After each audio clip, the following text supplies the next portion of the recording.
بسم اللہ الرحمن الرحیم۔ سرکار اقدس صلی اللہ تعالیٰ علیہ وآلہ وسلم نے جب خدائے تعالیٰ کے حکم کے مطابق مکہ معظمہ سے مدینہ طیبہ کی ہجرت کا ارادہ فرمایا تو حضرت علی کرم اللہ تعالیٰ وجہ الکریم کو بلا کر فرمایا کہ مجھے خدائے تعالیٰ کی طرف سے ہجرت کا حکم ہو چکا، لہٰذا میں آج مدینہ روانہ ہو جاؤں گا۔ تم میرے بستر پر میری سبز رنگ کی چادر اوڑھ کر سو رہو، تمہیں کوئی تکلیف نہ ہوگی۔ قریش کی ساری امانتیں جو میرے پاس رکھی ہوئی ہیں ان کے مالکوں کو دے کر تم بھی مدینے چلے آنا۔ یہ موقع بڑا ہی خوفناک اور نہایت خطرے کا تھا۔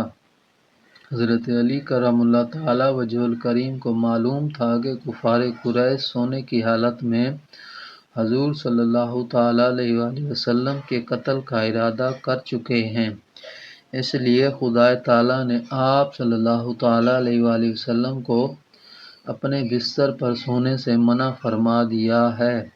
آج حضور صلی اللہ تعالیٰ علیہ وآلہ وسلم کا بستر قتل گاہ ہے، لیکن اللہ کے محبوب دانا خفا یاد غیوب جناب احمد مجتبیٰ و محمد مصطفیٰ صلی اللہ تعالیٰ علیہ وآلہ وسلم کے اس فرمان سے کہ تمہیں کوئی تکلیف نہ ہوگی، قریش کی امانتیں دے کر تم بھی مدینے چلے آنا۔ حضرت علی کرم اللہ تعالیٰ وجہ الکریم کو پورا یقین تھا کہ دشمن مجھے کوئی تکلیف نہیں پہنچا سکیں گے، میں زندہ رہوں گا اور مدینہ ضرور پہنچوں گا۔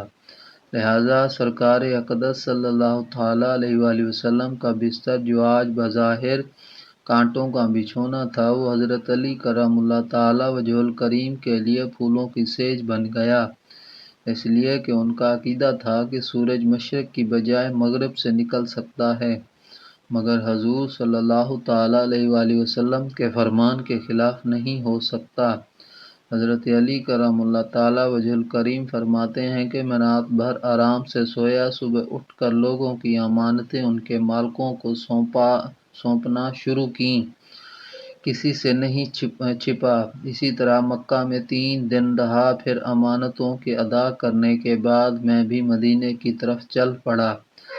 راستے میں بھی کسی نے مجھ سے کوئی تعارض نہ کیا، یہاں تک کہ میں قباء میں پہنچا۔